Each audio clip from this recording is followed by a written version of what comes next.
اور خوشی خوشی اس فیصلے کو قبول کر لیا، جبکہ وہ اس بات سے بالکل بے خبر تھا کہ بیگم جہارا نے یہ مورا اس کے خلاف نہیں، بلکہ اس سچائی کو چھپانے کے لیے چلایا ہے جو صبیہ کے ساتھ ہی ختم ہو جانی تھی۔ شادی کا اعلان ہوتے ہی پورے شہر میں ہلچل مچ گئی، کیونکہ ایک طرف قصر جذب کا طاقتور وارث تھا اور دوسری طرف ایک ایسی گمنام لڑکی جس کا فن تو مشہور تھا، لیکن اس کا کوئی مضبوط خاندانی پس منظر نہیں تھا۔ مگر بیگم جہاں آرا نے اپنی طاقت اور اثر و رسوخ سے تمام زبانوں کو تالے لگا دیے، اور چند ہی دنوں میں نور قصر جذب کی دلہن بن کر اس عظیم علیشان حویلی کے سدے دروازے پہ کھڑی تھی، جہاں سے اس کی نئی زندگی کا آغاز ہونا تھا۔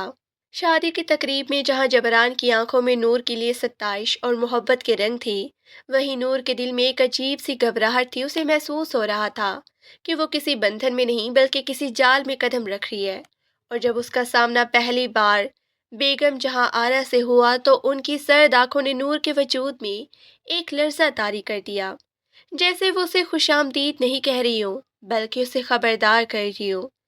شادی کے بعد جب نور پہلی بار قصر جذب کی حدود میں داخل ہوئی تو اسے ایک عجیب سی گھٹن کا احساس ہوا۔ حویلی کے در و دیوار نہایت شاندار اور قیمتی کتبوں اور پینٹنگ سے سجے تھے، لیکن وہاں کی فضا میں ایک ایسی بوجھل خاموشی تھی جو رومانوی کم اور خوفناک زیادہ محسوس ہوتی تھی۔ جبران اسے حویلی کے مختلف حصوں کے بارے میں بتا رہا تھا، لیکن اس کی آواز نور کو بہت دور سے آتی ہوئی محسوس ہو رہی تھی، کیونکہ اس کی تمام تر توجہ حویلی کے ان کونوں پر تھی جہاں اندھیرا اپنی جگہ بنائے ہوئے تھا، اور دیواروں پر لگی تصویریں اسے کسی گہرے راز کی طرف بلا رہی تھی۔ جبران نے نور کا ہاتھ تھام کر اسے ایک بڑے ہال میں لے جاتے ہوئے کہا کہ نور، تم اب اس گھر کی ملکہ ہو، لیکن یہاں کے کچھ اصول ہیں جن کا تمہیں ہر صورت خیال رکھنا ہوگا۔ میری دادی بیگم جہاں آرا اس گھر کی سب سے بڑی بزرگ ہے، اور ان کا حکم یہاں سب کے لیے پتھر پر لکیر ہے۔ وہ میری سگی دادی نہیں ہے بلکہ میرے دادا کی دوسری بیوی ہیں، جنہوں نے میرے والدین کے جانے کے بعد مجھے پالا ہے، اور ان کی مرضی کے بغیر یہاں ایک پتا بھی نہیں ہلتا، اور میں نہیں چاہتا کہ تمہاری کسی بات سے ان کا دل دکھے یا اس گھر کے سکون میں کوئی خلل آئے۔ جبران نے نور کی ایک لمبی اور اندھیری راہداری کی طرف اشارہ کرتے ہوئے بتایا کہ حویلی کے اس حصے میں لائبریری کا وہ خاص کمرہ ہے، اور میرے دادا کا پرانا کمرہ تمہارے لیے مکمل طور پر ممنوع ہے، وہاں کوئی بھی نہیں جاتا، اور دادی کا سخت حکم ہے کہ ان جگہوں کو ہمیشہ مقفل ہی رکھا جائے۔ اس لیے میں امید کرتا ہوں کہ تم ان اصولوں کی پاسداری کرو گی اور اپنی پینٹنگز تک ہی محدود رہو گی، کیونکہ کچھ دروازے بند ہی رہے تو بہتر ہوتا ہے۔ نور کی یہ بات بہت ہی عجیب لگی، کیونکہ ایک مصور ہونے کے ناطے اسے تجسس کی عادت تھی، اور جس چیز سے اسے روکا جاتا وہ اسے مزید اپنی طرف کھینچتی تھی۔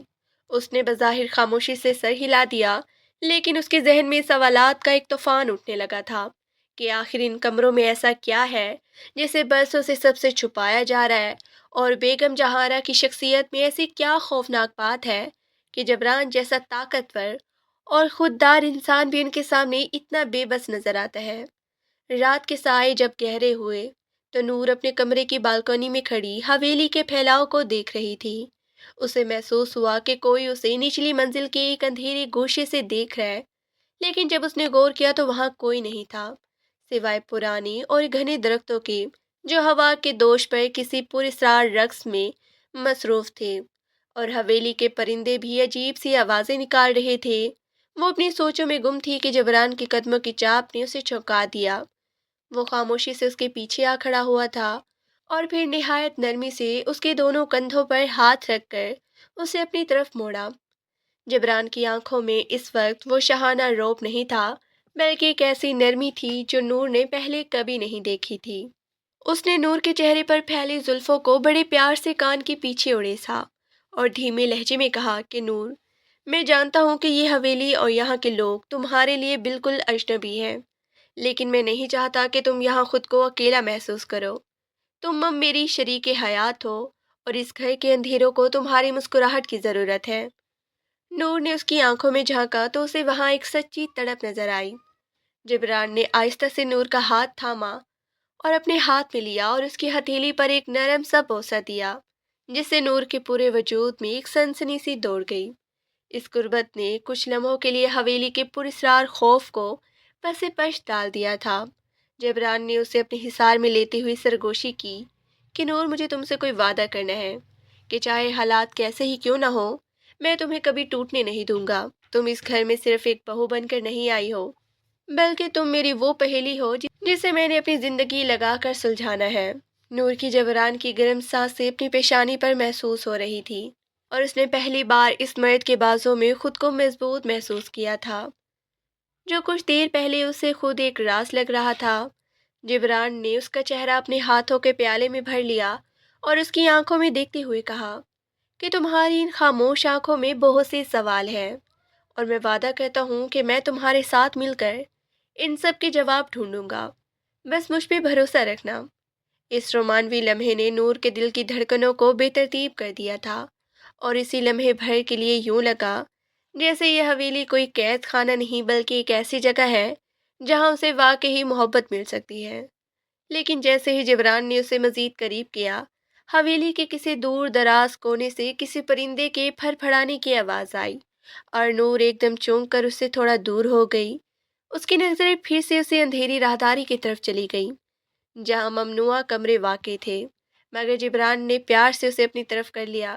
قصر جذب کی یہ پہلی رات نور کے لیے جہاں ایک حسین خواب کی طرح شروع ہو رہی تھی، وہیں یہ ایک ایسی پہیلی بھی بن چکی تھی جہاں محبت اور خوف ایک ساتھ رقص کر رہے تھے۔ قصر جذب کی پہلی صبح جب نور کی آنکھوں میں اتری تو اسے یوں لگا جیسے سورج کی روشنی بھی یہاں کی دیواروں سے ٹکرا کر اپنی چمک کھو دیتی ہو، اور ہر طرف پھیلی ہوئی گرانی اسے اپنے حصار میں لینا چاہتی ہے۔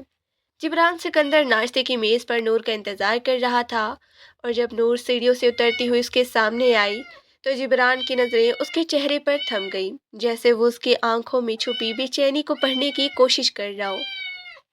جبران نے کرسی پیچھے ہٹاتے ہوئے نہایت نرمی سے کہا کہ نور، تم رات بھر بے چین رہی ہو کیا؟ تمہیں یہ نیا ماحول راس نہیں آ رہا، یا پھر میری دادی کے بنائے ہوئے اصولوں نے تمہاری تخلیقی صلاحیتوں کو خوفزدہ کر دیا ہے؟ نور نے جبران کے سامنے بیٹھتے ہوئے گہرا سانس لیا اور جواب دیا کہ ماحول اور رسولوں سے زیادہ مجھے اس حویلی کی وہ زبان پریشان کر رہی ہے جو صرف خاموشی میں سنائی دیتی ہے۔ جبران، یہاں کچھ ایسا ہے جو سامنے ہو کر بھی نظر نہیں آتا، اور میں ایک آرٹسٹ ہونے کے ناطے اسی چھپی ہوئی حقیقت کو محسوس کر سکتی ہوں۔ جبران نے اس کا ہاتھ تھام لیا اور اس کی انگلیوں کو سہلاتے ہوئے مسکرا کر کہنے لگا، تم بہت ہی زیادہ سوچتی ہو نور۔ یہ حویلی برسوں پرانی ہے، اور پرانی عمارتوں میں اپنی ایک پاس گشت ہوتی ہے۔ تم صرف اپنے فن پر توجہ دو۔ میں نے تمہارے لیے مغربی سمت میں ایک بہت بڑا اسٹوڈیو تیار کروایا ہے جہاں تمہیں کوئی تنگ نہیں کرے گا، اور شاید وہاں کے رنگ تمہارے ادھورے چہرے کو مکمل کر سکے۔ نور نے اسٹوڈیو میں قدم رکھا تو وہاں رنگوں اور کینوس کی مہک نے اسے تھوڑا سکون بخشا، لیکن جیسے ہی اس نے اپنی پہلی پینٹنگ پر کام شروع کیا، اسے محسوس ہوا کہ کوئی اسے مسلسل دیکھ رہا ہے۔ اس نے ایک ادھورا چہرہ بنانا شروع کیا جس کی پیشانی پر دکھ کی لکیریں تھیں، لیکن وہ اسے مکمل کیے بغیر ہی کچھ دیر کے لیے کمرے سے باہر چلی گئی تاکہ تازہ ہوا لے سکے۔ جب وہ واپس لوٹی تو اس کی حیرت کی انتہا نہ رہی، کیونکہ کینوس پر اس کی غیر موجودگی میں کسی نے کام کیا تھا۔ وہاں ایک خاص نیلا رنگ نہایت مہارت سے استعمال کیا گیا تھا جو اس تصویر کے کرب کو مزید گہرا کر رہا تھا۔ نور نے حیرت سے اسٹوڈیو کے ہر کونے کو دیکھا، لیکن وہاں کوئی نہیں تھا۔ اس نے سوچا کہ شاید یہ اس کا وہم ہے یا جبران نے اسے سرپرائز دینے کے لیے ایسا کیا ہوگا، لیکن جب یہ سلسلہ روز کا معمول بن گیا تو نور کے دل میں سنسنی دوڑنے لگی، کبھی کوئی خاص لکیر اور کبھی کوئی رنگ جو اس کی پینٹنگ کو ایک نیا معنی دے دیتا تھا۔ نور کو اب یقین ہو چکا تھا کہ حویلی میں کوئی ایسا وجود ہے جو سائے کی طرح اس کے ارد گرد گھومتا ہے اور جو سامنے آنے سے ڈرتا ہے، لیکن وہ اسے کچھ بتانا چاہتا ہے۔ نور نے ایک دن جان بوجھ کر پینٹنگ ادھوری چھوڑی اور دروازے کے پیچھے چھپ کر انتظار کرنے لگی، لیکن اسے صرف ایک ہلکی سی چھاپ سنائی دی، اور جب وہ باہر نکلی تو وہاں صرف ایک رنگین برش پڑا تھا جو ابھی بھی گیلا تھا۔ ایک شام جب جبران کسی کاروباری کام سے شہر سے باہر گیا ہوا تھا، نور نے ہمت جمع کی اور دادی کے بتائے ہوئے ممنوع حدود کی طرف قدم بڑھائے۔ لائبریری کا وہ حصہ جو ہمیشہ مقفل رہتا تھا، اس دن اتفاق سے اس کا ایک چھوٹا سا خفیہ رکھنا کھلا ہوا تھا۔ نور نے ادھر ادھر دیکھا اور چور قدموں سے اندر داخل ہو گئی۔ وہاں کتابوں کی گرد اور پرانے کاغذوں کی بو نے اس کا استقبال کیا۔ وہ الماری کو ٹٹول رہی تھی کہ اچانک ایک لکڑی کے تختے کے پیچھے سے اسے ایک چھوٹا سا دراز نظر آیا۔ نور نے اسے کھولا تو اندر ایک مخملی کپڑے میں لپٹی ہوئی پرانی ڈائری ملی جو صبیحہ کی تھی۔ نور نے جیسے ہی اسے کھولا وہ دھنگ رہ گئی، کیونکہ اس ڈائری میں الفاظ کے بجائے صرف رنگوں کے دھبے اور برش کی عجیب و غریب سٹورکس بنے ہوئے تھے۔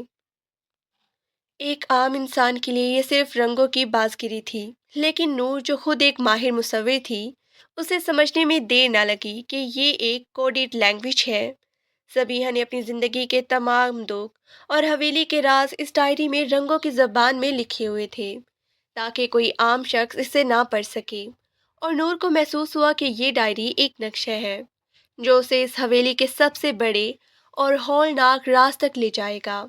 نور نے ڈائری لے کر اپنے کمرے میں آ گئی اور رات بھر اسے ڈی کوڈ کرنے کی کوشش کرتی رہی۔ جیسے جیسے وہ رنگوں کے اشاروں کو سمجھ رہی تھی، اس کے چہرے کی رنگت اڑتی جا رہی تھی۔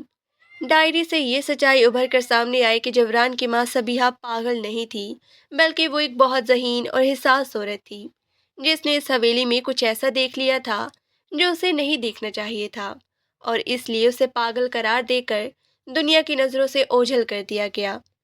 صبیحہ نے لکھا تھا کہ اسے ایک بند کمرے میں قید رکھا گیا ہے، جہاں سورج کی روشنی بھی نہیں پہنچتی، اور بیگم جہاں آرا نے اسے خاموش کرانے کے لیے ہر حربہ استعمال کیا ہے۔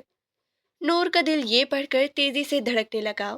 اگلے دن جبران واپسی آیا تو اس نے نور کو بہت ہی خاموش اور سہما ہوا پایا۔ وہ اس کے قریب آیا اور اس کے کندھے پر ہاتھ رکھ کر پوچھنے لگا کہ نور، کیا بات ہے؟ تم اتنی بدلی بدلی کیوں ہو؟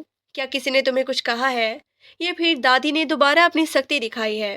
نور نے اپنی گھبراہٹ چھپاتے ہوئے کہا کہ نہیں جبران، ایسی کوئی بات نہیں ہے، بس میں اپنی نئی پینٹنگ کے بارے میں سوچ رہی تھی جو مکمل ہونے کا نام ہی نہیں لے رہی۔ جبران نے اسے اپنی طرف موڑا اور اس کی آنکھوں میں جھانکتے ہوئے کہا کہ میں جانتا ہوں کہ تم کچھ چھپا رہی ہو، لیکن یاد رکھنا اس حویلی میں سچائی بہت مہنگی پڑتی ہے، اس لیے بہتر یہی ہے کہ تم صرف مجھ پہ بھروسہ کرو اور کسی بھی ایسی چیز کے پیچھے نہ بھاگو جو تمہیں نقصان پہنچا سکے۔ جبران کے لہجے میں جہاں محبت تھی، وہیں ایک تنبیہ بھی چھپی ہوئی تھی، جس نے نور کو مزید الجھا دیا کہ جبران بھی اس سب میں شامل ہے یا وہ صرف اسے بچانا چاہتا ہے۔ لیکن نور اب پیچھے نہیں ہٹ سکتی تھی، کیونکہ صبیحہ کی ڈائری نے اسے ایک ایسی راہ پر ڈال دیا تھا جہاں سے واپسی ممکن نہیں تھی۔ اسے اب اس خفیہ کمرے کو ڈھونڈنا تھا جہاں صبیحہ کو قید رکھا گیا تھا، اور اسے یقین تھا کہ بیگم جہاں آرا کی نظروں سے بچ کر وہ جلد ہی اس ہولناک انکشاف تک پہنچ جائے گی۔ جو اس خاندان کی بنیادیں ہلا کر رکھ دے گا۔ نور کے ہاتھوں میں تھامے ہوئے وہ چند بوسیدہ کاغذات اب صرف کاغذ نہیں رہے تھے، بلکہ ایک ایسی عدالت بن چکے تھے جہاں برسوں پہلے ایک بے گناہ کے خون کا سودا کیا گیا تھا، اور اس ہولناک سچائی نے نور کے پور میں ایک ایسی لہر دوڑا دی جس نے اسے جیتے جی منجمد کر دیا تھا۔ وہ تمام رات ان رنگوں کے گھور دھند میں الجھی رہی، اور جب صبح کی پہلی دھندلی کرن اس کے کمرے کی کھڑکی سے اندر آئی تو اس کی آنکھیں سرخ ہو چکی تھی، لیکن اس نے وہ سچائی پا لی تھی جس نے اس کے رونگٹے کھڑے کر دیے تھے۔ نور نے ڈائری کے ان صفحات کو بار بار دیکھا جہاں پیلے اور سبز مائل رنگ کے امتزاج سے زہر کی وہ علامت بنائی گئی تھی جو صبیحہ نے اپنے فن کے ذریعے تاریخ کا حصہ بنا دی تھی۔ اسے اب سمجھ آ رہا تھا کہ جبران کے دادا کا انتقال کوئی قدرتی واقعہ نہیں تھا، بلکہ وہ ایک نہایت صفاقانہ اور منظم قتل تھا۔ صبیحہ نے اپنے برش کے انوکھے اسٹروکس سے یہ واضح کر دیا تھا کہ بیگم جہاں آرا نے جائیداد کے تمام کاغذات پر جبران کے دادا کے انگوٹھے کے نشانات لینے کے بعد ان کے قہوے میں وہ زہر ملایا تھا جس نے چند ہی لمحوں میں ان کی زندگی کا چراغ گل کر دیا تھا۔ نور کا دل چاہ رہا تھا کہ وہ زور زور سے چیخے، کیونکہ صبیحہ نے اسے منظر کو اس کرب کے ساتھ پینٹ کیا تھا۔ وہ اس وقت وہاں موجود تھی اور اس نے اپنی آنکھوں سے وہ سب ہوتے ہوئے دیکھ لیا تھا، اور اسی جرم کی پاداش میں بیگم جہاں آرا نے اسے ایک زندہ لاش بنا کر تہہ خانے کی نظر کر دیا تھا، تاکہ وہ کبھی دنیا کو سچ نہ بتا سکے، اور اس کا فن ہی اس کے خلاف سب سے بڑا ہتھیار بنا لیا گیا تھا۔ نور نے سوچا کہ اب اسے خاموشی کا حصہ نہیں بننا چاہیے،